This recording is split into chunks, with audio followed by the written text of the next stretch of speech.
சரி, ஓகே. அடுத்து வந்தீங்க. அஸ்வின் அன்மியூட் பண்ணிருக்கேன், பேசுங்க. Okay, okay. Thanks for giving this wonderful opportunity, sir. Myself, Ashwin, Bronze Director. என்னோட அப்ளைன் சில்வர் டேரக்டர் காவி bro and ground director Vivek bro தான். சார் எனக்கு ஒரே ஒரு சஜஷன், 2 சஜஷன் ஓகேங்களா. ஃபர்ஸ்ட் பாத்தீங்க அப்படின்னா, நம்ம டீம்ல நிறைய காலேஜ் ஸ்டூடெண்ட்ஸ் உள்ள வந்துட்டு இருக்காங்க சார். என்னோட டீம்ல கிட்டத்தட்ட 70+ ரேஷியோ பாத்தீங்கன்னா காலேஜ் ஸ்டூடெண்ட்ஸ் தான் இருக்காங்க. கண்டிப்பா எல்லா லீடர்ஸுமே இதை ஹேண்டில் பண்ணுவாங்க. காலேஜ் ஸ்டூடெண்ட்ஸா இருக்காங்கன்னா ஓகே, நிறைய பேர் வராங்க, உள்ள போறாங்க, பிசினஸ் நிறைய பேர் பண்ணி அடுத்த லெவல் வந்திருக்காங்க. பட் நிறைய ரேஷியோ வெளியே போறாங்க.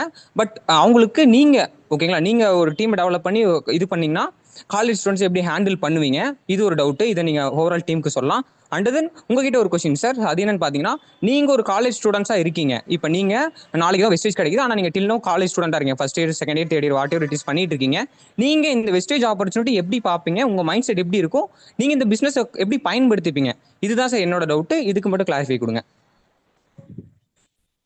ஓகே, இவ்வாருங்க. இப்ப வந்து காலேஜ் ஸ்டூடெண்டா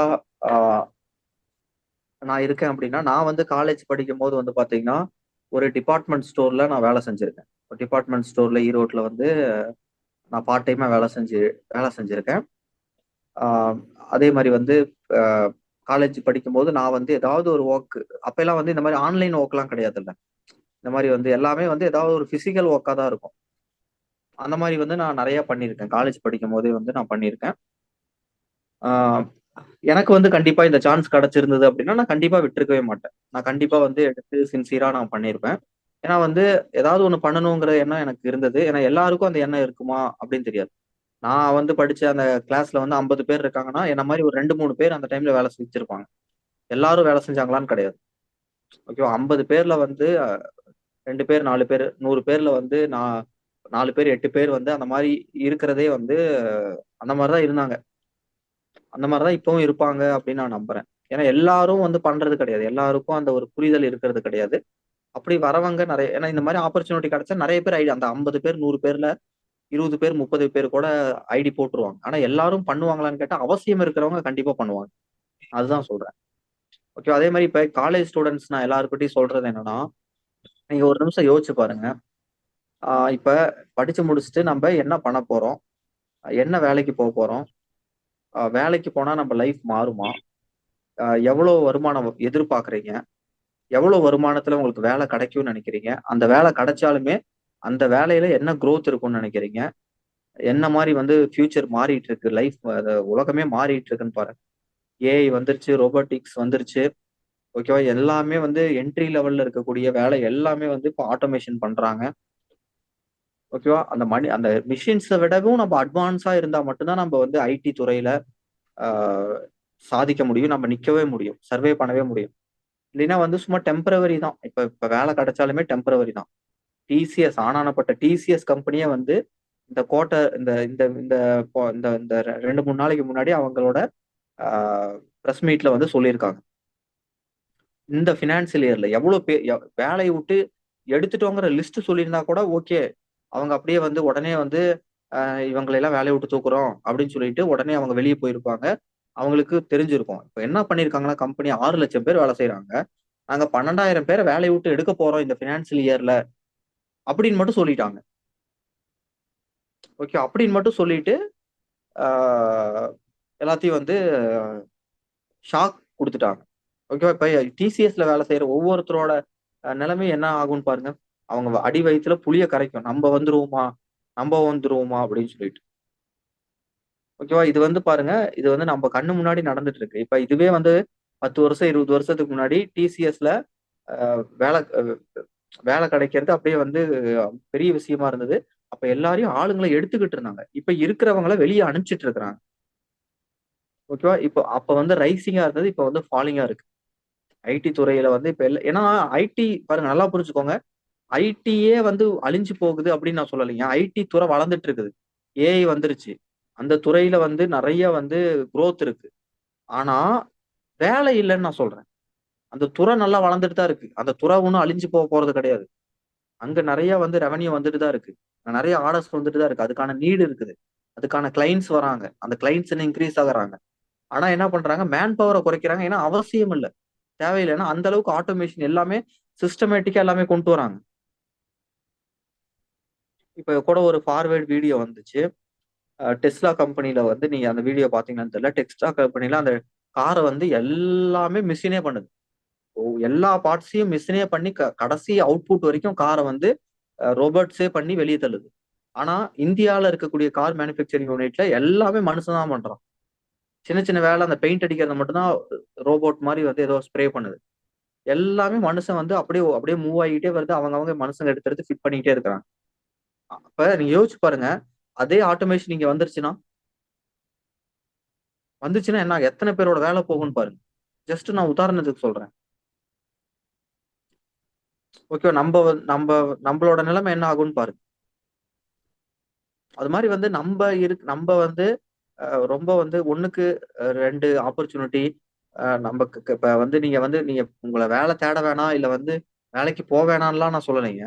ஏன் வந்து வெஸ்டேஜ் பண்ணக்கூடாதுன்னு தான் சொல்றேன். ஏன் வந்து வெஸ்டேஜையும் நீங்க கூட சேர்ந்து எடுத்து பண்ணக்கூடாதுன்னு தான் நான் சொல்றேன். வெஸ்டேஜ்ல உங்களை அப்படி அனுப்பிச்சிருவாங்க, இல்ல வெஸ்டேஜ்ல வந்து அப்படி நடந்துரும் நீங்க நினைக்கிறீங்களா? நீங்க யோசிச்சு பாருங்க. அப்படி யாருக்காவது டவுட் இருக்கா? வந்து வெஸ்டேஜ்ல இது மாதிரி வந்து வெளியே அனுப்பிச்சிட்டாங்கன்னா என்ன பண்றது ப்ரோ? இந்த மாதிரி நடந்துருச்சுன்னா என்ன பண்றது? அப்படிதான் பயம் இருக்கா? வாய்ப்பே கிடையாது. ஓகேவா?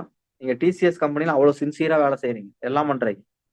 ஓகேவா? நீங்க வந்து உங்களுக்கு மந்த்லி வந்து இவ்வளவு இயர்லி வந்து உங்களுக்கு குறைஞ்சது வந்து 8 to 10% வந்து இன்கிரிமெண்ட் கொடுத்துக்கிட்டே இருக்கும்.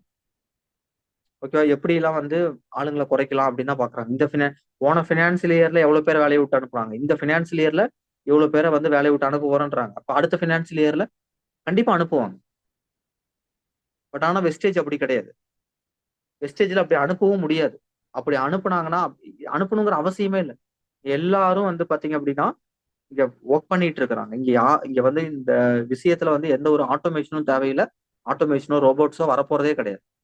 நீங்களா உங்க தலையில வந்து பிரச்சனையை எடுத்து போட்டுக்கிட்டு தேவையில்லாத நீங்களா பிரச்சனையை ஏற்படுத்தினீங்கன்னா மட்டும்தான் உங்களை வந்து வெளியே அனுப்புவாங்க. பண்ணக்கூடாததை பண்ணிக்கிட்டு செய்யக்கூடாததை செஞ்சுக்கிட்டு நீங்க வந்து இந்த பிசினஸ்க்கு அகைன்ஸ்டாவோ தேவையில்லாதது ஏதாவது பண்ணிட்டு இருந்தீங்கன்னா தான் உங்களை வந்து பிசினஸ் பண்ண விடாம வெளியே அனுப்புவாங்க, இல்ல கம்பெனி வந்து வெளியே அனுப்புவாங்க, இல்ல உங்க லீடர் வந்து உங்களை வந்து வெளியே அனுப்புவார். ஓகே, நீங்க பாட்டுக்கு சின்சியரா நீங்க உண்டு, உங்க பிசினஸ் உண்டு, நீங்க பாட்டுக்கு பொட்டாட்டம் பிசினஸ் பண்ணீங்க அப்படின்னா லைஃப் லாங் இந்த பிசினஸ் பண்ணி போய்கிட்டே இருக்கலாம். டிசிஎஸ் கம்பெனிலயோ இல்ல வேற எந்த கம்பெனிலயோ உங்களுக்கு வேலை கிடைச்சிருச்சு அப்படின்னா நீங்க வந்து உங்க இஷ்டத்துக்கு வந்து அங்க போயிட்டு வேலை செய்யாம மத்த விஷயங்கள்லாம் பண்ணிக்கிட்டு தேவையில்லாத விஷயங்கள்லாம் பேசிக்கிட்டு புடிச்சுக்கிட்டு கண்டபடி இருந்தீங்கன்னா வேலை கிடைச்சிருச்சுங்கிறதுனால நீங்க என்ன பண்ணாலும் உங்களை வேலையை விட்டு அனுப்ப மாட்டேன்னா அங்க இருக்கு. நீங்க அங்கேயும் வந்து கம்பெனிக்கு அகைன்ஸ்டா பண்ணக்கூடாதுங்கிற விஷயத்த பண்ணிக்கிட்டு தேவையில்லாதது பண்ணீங்க அப்படின்னா அங்கேயும் வேலையை விட்டு அனுப்பிச்சிருவாங்க, ஃபயர் பண்ணிடுவாங்க. அதேதான் வெஸ்டேஜ்லயும். அங்க வேலையில சின்சியரா இருந்தீங்கன்னா வச்சுக்கிட்டே இருப்பாங்க. இங்கேயும் வேலையில சின்சியரா இருந்தீங்கன்னா வச்சுக்கிட்டே இருப்பாங்க. அங்க உங்களை எப்ப வேணா வெளியே அனுப்பிச்சிருவாங்க. நீங்க சின்சியரா இருந்தாலும் எந்த பிரச்சனையும் பண்ணலைனாலும் அவங்க அனுப்பணும்னு முடிவு பண்ணிட்டு அனுப்பிச்சிருவாங்க. ஆனா இங்க அப்படி வெஸ்டேஜ்ல அப்படி அனுப்ப மாட்டாங்க. நீங்களா பிரச்சனை பண்ணீங்கன்னா மட்டும்தான் அனுப்புவாங்க. நீங்க பாட்டுக்கு நீங்க உண்டு வேலை உண்டுன்னு பண்ணிட்டு இருந்தீங்கன்னா அனுப்பவே மாட்டாங்க. நீங்க எவ்வளவுக்கு எவ்வளவு இன்கம் இன்னும் அதிகப்படுத்துறீங்களோ உங்களோட இன்கம் பெருசாக ஆக ஆக உங்களுக்கு உங்களுக்கான மரியாதையும் மதிப்பும் உங்களுக்கு இங்க வெஸ்டேஜ்ல கூடிக்கிட்டே இருக்கும்.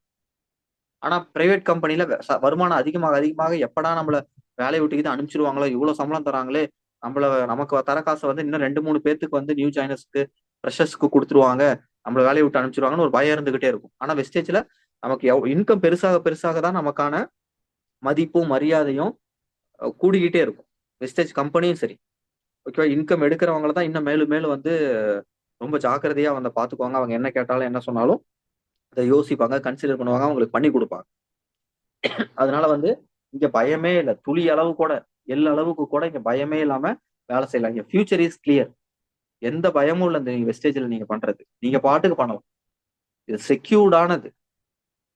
செக்யூரான ஒரு இண்டஸ்ட்ரி. சூப்பரான கம்பெனி. 21 வருஷம் ஆல்ரெடி ப்ரூஃப் பண்ணிட்டாங்க. இப்ப ஆரம்பிச்ச கம்பெனி இல்லைங்க. இன்னும் 2 வருஷம் கழிச்சு இருக்குமா, 4 வருஷம் கழிச்சு இருக்குமா, இந்த கம்பெனி எல்லாம் ரன் ஆகுமா? நான் கஷ்டப்பட்டு உயிரை கொடுத்து ஃபுல் டைமா இறங்கி நான் இந்த கம்பெனில வந்து டீமை டெவலப் பண்ணி எல்லாம் பண்ணி நல்ல இன்கம்குள்ள செட்டில் ஆனாங்க. கடையை மூடிட்டு போயிட்டோம். அந்த மாதிரி கம்பெனி எத்தனையோ இருக்கு வெளியே. ஆனா அப்படி கிடையாது வெஸ்டேஜ். நீங்க சின்சியரா சீரியஸா இறங்கி விளையாடலாம். இறங்கி நீங்க டீமை டெவலப் பண்ணலாம். ஓகேவா? அதுக்கான பலன் உங்களுக்கு கண்டிப்பா கிடைக்கும். ஓகேவா? நீங்க இறங்கி நீங்க டீமை டெவலப் பண்ணி பெரிய லெவல்ல எஃபோர்ட் போட்டு நீங்க தாராளமா பண்ணலாம். அதுக்கப்புறம் நீங்க நிரந்தரமா உட்காந்து நீங்க வந்து வருமானம் எடுக்கலாம். அந்த மாதிரி ஒரு செக்யூரான கம்பெனி. அடிச்சு சொல்றேன், உறுதியா சொல்றேன். அதனால வந்து இந்த மாதிரி ஒரு ஆப்பர்ச்சுனிட்டி விட்டுறாதீங்க.